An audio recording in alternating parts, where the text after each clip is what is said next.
नमस्कार। इलेक्ट्रिकल गुरुजी के YouTube channel में आपका स्वागत है। आज हम जिस टॉपिक पे डिस्कस करेंगे वो है एसी फंडामेंटल्स के अंदर वेव फॉर्म। तो जनरली दो टाइप की वेव फॉर्म्स होती है, सिंपल वेव फॉर्म और complex wave form. So let's start. First हम डिस्कस करते हैं सिंपल वेव फॉर्म के बारे में। जैसा कि आप यहाँ पे देख सकते हैं डायग्राम के अंदर आपके सामने कुछ एक वेव फॉर्म्स हैं, ए बी और सी एंड डी। इसमें आप देख सकते हैं कि these are wave forms, positive और नेगेटिव दोनों के अंदर ये क्या है, आइडेंटिकल है और रेगुलर है। मतलब अगर आप देखिए कि जीरो के बाद में अगर इतने टाइम के अंदर ये इतना इसके अंदर अगर स्लोप है, तो नेगेटिव के अंदर भी उतने टाइम के अंदर उतना ही स्लोप है। तो ये दोनों जो हैं वो पॉजिटिव और नेगेटिव साइकिल के अंदर दोनों के अंदर आइडेंटिकल हैं। ऐसा ही क्या होता है, एन अल्टरनेटिंग करंट और voltage is one the circuit direction of which reverses at regular recurring interval. General जो हम वेव फॉर्म बनाते हैं, साइनसोडियल वेव फॉर्म, आप उसमें भी देखिए कि फर्स्ट पॉजिटिव हाफ साइकिल के अंदर और ये नेगेटिव दोनों क्या होते हैं, एक दूसरे के आइडेंटिकल होते हैं। तो इस टाइप की जो वेव फॉर्म होती है वो उसको क्या बोलते हैं, सिंपल वेव फॉर्म। बट अगर अल्टरनेटिंग करंट है और आप देखिए कि अगर मान लो उसमें कुछ इस तरह की अगर वेव फॉर्म हो, मान लीजिए, तो ये क्या है, आइडेंटिकल नहीं है, एक दूसरे से क्या है, आइडेंटिकल नहीं है। तो सिंपल जो वेव फॉर्म्स होती हैं उसमें देखिए आप, जैसे ये वेव फॉर्म है सी के अंदर, ट्राइंगल वेव फॉर्म है, इसमें भी क्या है, पॉजिटिव और जो नेगेटिव हाफ साइकिल्स हैं वो क्या है, एक दूसरे के आइडेंटिकल हैं। डी के अंदर भी क्या देखिए आप, ये दोनों जो एरियाज़ हैं पॉजिटिव और नेगेटिव, ये दोनों क्या हैं, एक दूसरे के आइडेंटिकल हैं। अब हम बात करते हैं नेक्स्ट कॉम्प्लेक्स वेव फॉर्म की। कॉम्प्लेक्स वेव फॉर्म में क्या होता है, complex waves are those which depart from the ideal sinusoidal form of figure. जो अपन जनरली जो साइनसोडियल होते हैं उससे क्या होता है, अलग होती है। जनरली जो अपन बनाते हैं वो क्या है, इस तरीके से है, पर कॉम्प्लेक्स वेव फॉर्म के अंदर ये नहीं होता। And all alternating complex waves which are periodic and have equal positive and negative half cycles. बस कंडीशन इसमें भी वही है, अगर ये साइनसोडियल नहीं है, अगर कोई दूसरी वेव फॉर्म है, मान लीजिए कुछ इस तरीके से है, तो ये इधर भी क्या होगी, लगभग इसी तरीके से होगी। कॉम्प्लेक्स है फिर भी क्या है, जो पॉजिटिव हाफ साइकिल और नेगेटिव हाफ साइकिल दोनों क्या एक दूसरे के आइडेंटिकल होंगे, having different frequencies but all these frequencies are integral multiples of that of the lowest alternating wave called the fundamental wave, या आप कह सकते हैं फर्स्ट हार्मोनिक। ये क्या होता है, जनरली तीन चार जो वेव फॉर्म होता है उनका मिक्सचर होता है।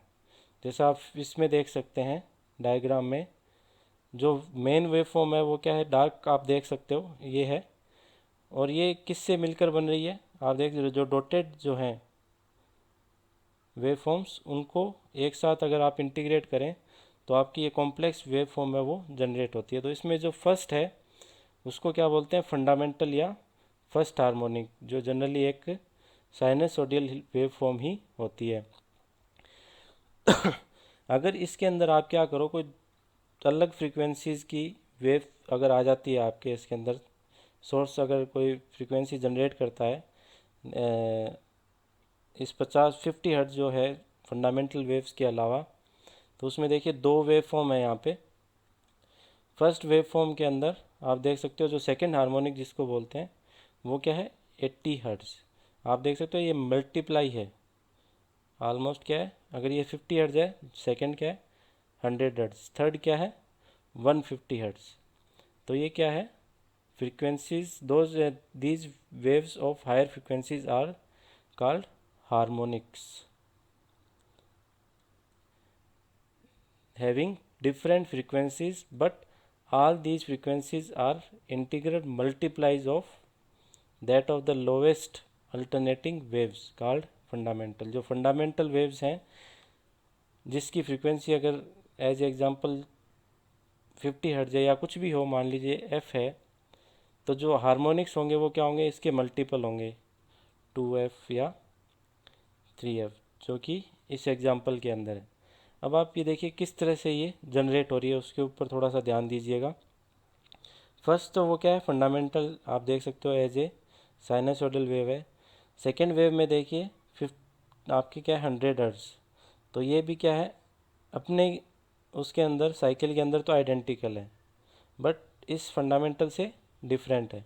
ऐसे ही थर्ड हार्मोनिक में भी ये अपने आप में आप देख सकते हो इसका पॉजिटिव और जो नेगेटिव है एरिया वो क्या है, सेम है।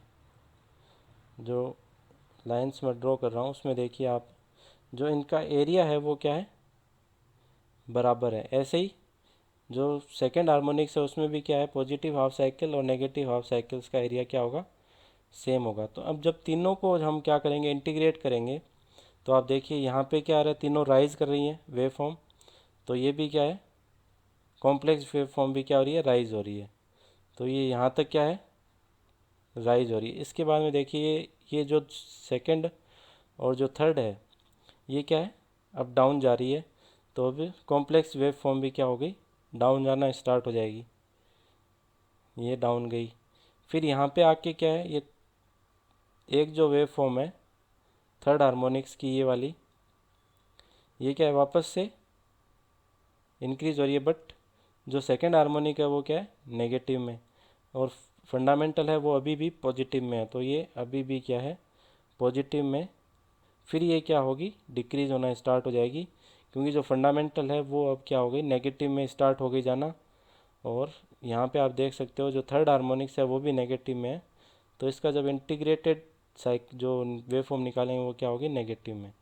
तो ये अगेन नेगेटिव, और ये फिर से पीक जो वैल्यू है उसको अचीव करके अगेन ये जीरो की तरफ बढ़ गई।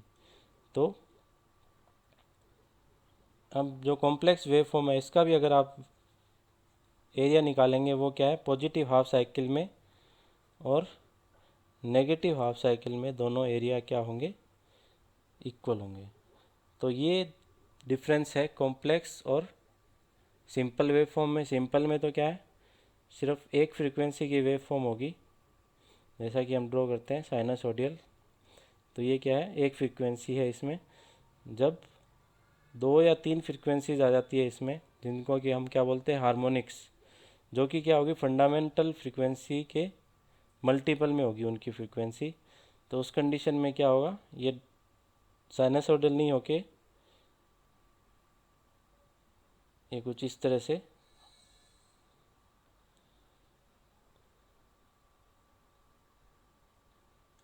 ड्रॉ होगी। पर जैसा कि इसमें एरिया दोनों का सेम है, पॉजिटिव और नेगेटिव हाफ साइकिल का, उसी तरीके से कॉम्प्लेक्स जो वेव फॉर्म होगी उनमें भी एरिया क्या होगा, पॉजिटिव हाफ साइकिल और नेगेटिव हाफ साइकिल्स का एरिया सेम होगा। अब फंडामेंटल्स को आगे पढ़ने के लिए, स्टडी करने के लिए कुछ एक टॉपिक्स हैं उसके ऊपर हम बात कर लेते हैं, जो बार बार डिस्कशन में आएंगे। तो सबसे पहले है साइकिल। साइकिल क्या होती है, one complete set of positive and negative values of alternating quantity is known as cycle. जैसे कि अगर आपकी ये वेव फॉर्म है, सिंपल वेव फॉर्म बना रहे हैं, कॉम्प्लेक्स नहीं बना रहे, ये एक अपनी सिंपल वेव फॉर्म है, साइनसोइडल वेव फॉर्म है। साइकिल क्या होगी,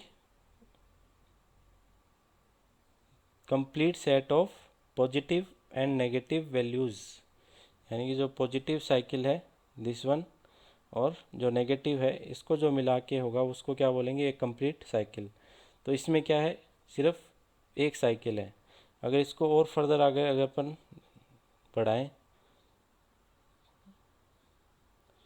अगर इसको इस तरह से कर दें, अब यहाँ पे क्या है, इसमें टू साइकिल्स हैं। फर्स्ट सेट दिस वन, और सेकंड जो है वो क्या होगा ये। तो इसके अंदर क्या है 2 साइकिल्स। टाइम पीरियड क्या है, एक साइकिल को कंप्लीट होने में जो टाइम लगता है उसको क्या बोलते हैं time period. The time taken by an alternating quantity to complete one cycle is called its time period. तो ये क्या है, इसको बोलेंगे टी। टाइम पीरियड को डिनोट करते हैं टी से। और जो टी की वैल्यू होती है वो क्या होता है, T is equal to 1/f। T is equal to 1/f। अगर आपके फ्रीक्वेंसी है 50 हर्ट्ज, तो सबसे पहले अपन फ्रीक्वेंसी डिस्कस कर लेते हैं। What is frequency, the number of cycles per second is called the frequency. और इसकी जो यूनिट होती है वो क्या है, हर्ट्ज। अगर 50 हर्ट्ज है तो इसका मतलब ये क्या है 50 साइकिल्स पर सेकेंड, यानी कि एक सेकेंड में वो 50 साइकिल्स है वो कंप्लीट करेगा, तो उसको क्या बोलते हैं फ्रीक्वेंसी। और टाइम पीरियड क्या है, इसका जस्ट रिवर्स, यानी कि एक साइकिल कंप्लीट होने में वो कितना टाइम लेगा 1/50 सेकेंड। जो ये एक साइकिल है, this one, 0 to positive peak value, then again 0 and 0 to negative peak value, और ये 0, ये क्या है इसकी पीक वैल्यूज हैं। अगर ये ई को डिनोट करता है तो ये क्या है ई एम, और ये क्या है होगा इसकी negative peak value minus E M, और ये क्या है टी। तो ये होगा टाइम पीरियड, और टाइम पीरियड का जस्ट उल्टा वो क्या होगा फ्रीक्वेंसी। सॉरी। अब आता है amplitude, the maximum value maybe it is positive और negative of an alternating quantity is known as amplitude. जो मैक्सिमम वैल्यू है दिस वन और दिस वन, इसे क्या कहते हैं एम्पलीट्यूड। ई एम और minus E M, these are the amplitude of this waveform और क्वांटिटी। अगर इसको इस तरह से जैसे हमने वो फाइंड आउट किया था इसकी इक्वेशन, तो क्या लिखते हैं ये E is equal to E M sine omega T, या E is equal to E M sine theta. तो ओमेगा क्या है यहाँ पे 2πf, या इसको लिख सकते हैं 2π/t। और ओमेगा टी क्या है इसका एंगल। क्लियर। नेक्स्ट बात करते हैं फेज और फेज डिफरेंस के बारे में। तो सबसे पहले देखते हैं फेज क्या है। जैसे आप यहाँ देख सकते हो, एक यहाँ पे आपके सामने एक वेव फॉर्म है, साइनसोडियल वेव फॉर्म। तो इसमें आप देख सकते हो अलग अलग है जीरो। यहाँ पे वापस से आपको ड्रॉ करके दिखाता हूँ। जैसे कि ये एक वेव फॉर्म है,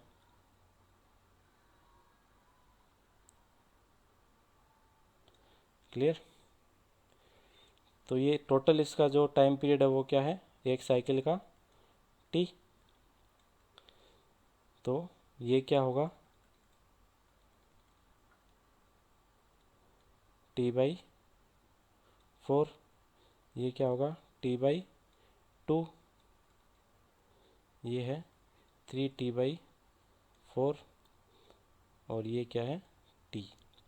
तो अगर इसकी अपन बात करें सिर्फ दिस पार्ट, तो ये क्या है जब वेव फॉर्म स्टार्ट होती है तो जीरो से स्टार्ट होती है, जीरो से स्टार्ट होके ये अपने मैक्सिमम वैल्यू या जो बोलते हैं पीक वैल्यू ई एम पे पहुंच रही है। तो ये कितना टाइम लेती है T/4। इसका साइकिल टाइम है वो क्या है टी। तो इस इतने जो पार्ट इसको क्या बोलते हैं फेज। इतना फेज है वो अपना क्लियर कर लिया है। नेक्स्ट जब ये हो जाएगा तो ये इसने इतना फेज और कंप्लीट कर लिया, तो इसको बोलते हैं फेज। अगर ये टाइम फॉर्म में लिख रहे हैं तो इसको बोलते हैं फेज। अगर यही वेव फॉर्म है,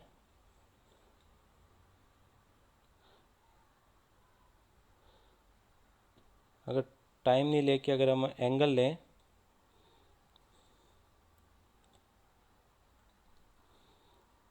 जैसे ये क्या है पूरे साइकिल के लिए जैसे टी है, तो एंगल क्या होगा 2 पाई, जो हमने देखा था जब एंगुलर की बात करते हैं तो ये पूरा एक साइकिल इस तरह से कंप्लीट होता है। यहाँ से स्टार्ट होता है, चलिए जीरो से पाई/2, पाई/2 से पाई, पाई से 3 पाई/2 और 3 पाई/2 से 2 पाई। तो ये एक कंप्लीट साइकिल है। तो वैसा ही यहाँ पे होगा, पाई/2, पाई, 3 पाई/2 और 2 पाई। तो ये क्या है पाई/2, इसे क्या बोलते हैं फेज एंगल। ये वेव फॉर्म का क्या है फेज एंगल, क्योंकि हम जानते हैं वेव फॉर्म की इक्वेशन क्या होती है, equal to EM sine theta. तो थीटा क्या है यहाँ पे फेज एंगल। अगर थीटा इक्वल टू पाई/2 है तो ई की वैल्यू क्या होगी EM। ई की वैल्यू यहाँ पे क्या होगी EM। तो ये है फेज। अगर आप टाइम के अंदर ले रहे हैं तो इसे बोलेंगे फेज। और अगर एंगल ले रहे हैं, इसने कितना एंगल कवर किया है डिग्री में या रेडियन के अंदर, वो क्या होगा इसका फेज एंगल। क्लियर? सॉरी।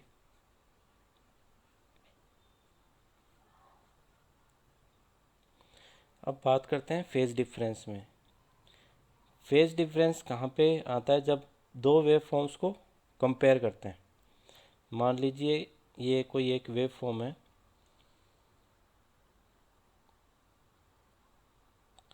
ये एक वेव फॉर्म है और एक क्या है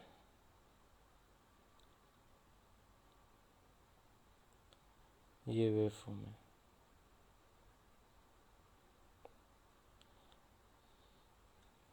क्लियर? तो आप देख सकते हैं ये जो वेव फॉर्म है ये स्टार्ट कहाँ से हो रही है, यहाँ से जीरो। इस एक साइकिल का आप अगर निकालें तो ये क्या है जीरो से स्टार्ट होएगी और ये यहाँ पे 2 पाई पे कम। जो सेकेंड वेव फॉर्म है ये कहाँ से स्टार्ट हो रही है, यहाँ से। या कह सकते हैं अगर इसको यहाँ से बढ़ाया जाए पीछे, तो अगर ये जीरो के ऊपर इस वेव फॉर्म की वैल्यू जीरो है तो इसकी क्या है ये मैक्सिमम। जैसे ये मैक्सिमम में पहुँच रही है फर्स्ट वेव फॉर्म, तो ये सेकेंड है वो किस पे पहुँचेगी जीरो पे। तो इनके बीच में जो डिफरेंस है एंगल का, अगर उसको नाम दे दें कुछ भी, थीटा नाम दे दिया या फाई नाम दे दिया, तो ये फाई क्या है इसके बीच में फेज एंगल। तो इस कंडीशन में फाई क्या है ऑलमोस्ट पाई/2। तो इसकी जब इक्वेशन हम लिखेंगे ई इक्वल टू क्या है EM फर्स्ट के लिए साइन ω/t अगर E1 है और EM1 इसका एम्पलीट्यूड है, तो E2 क्या होगा EM sign ω/t minus phi, क्योंकि ये फाई एंगल लेट आपके वेव फॉर्म स्टार्ट हो रही है। अगर ये वेव फॉर्म इस तरह से हो, फर्स्ट वेव फॉर्म क्या है लाइक दिस, और अगर सेकेंड वेव फॉर्म अगर हम इस तरह से ड्रॉ कर दें,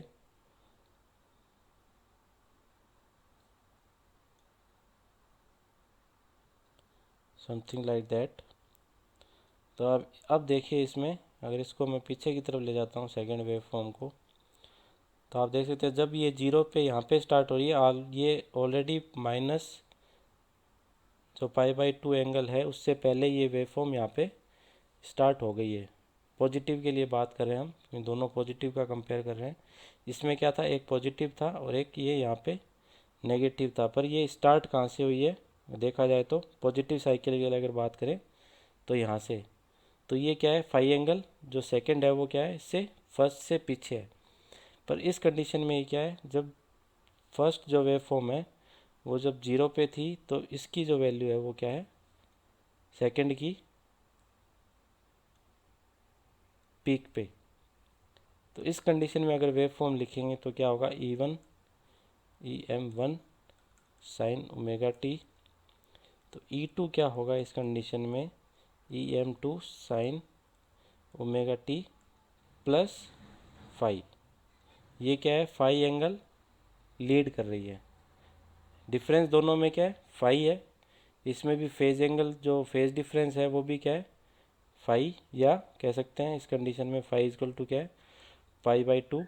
इसमें भी फाई फेज जो डिफरेंस है वो क्या है पाई/2। बट एक क्या है लीड कर रही है, E2 इसमें क्या है लीड कर रही है, और E2 इस कंडीशन में लैग कर रही है पाई एंगल से, या कह सकते हैं पाई/2 एंगल से। क्लियर।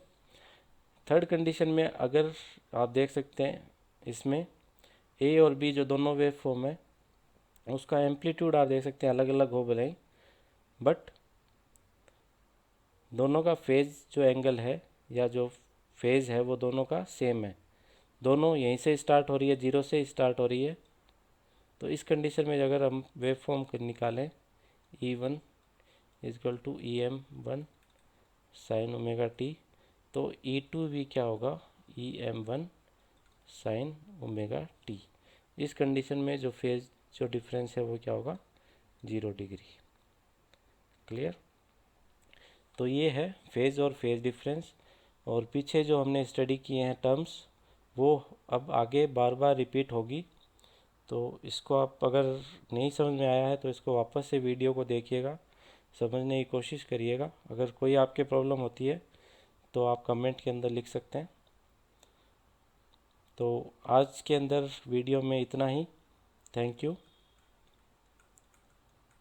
नेक्स्ट वीडियो में फिर किसी टॉपिक पे डिस्कस करेंगे, तब तक के लिए नमस्कार।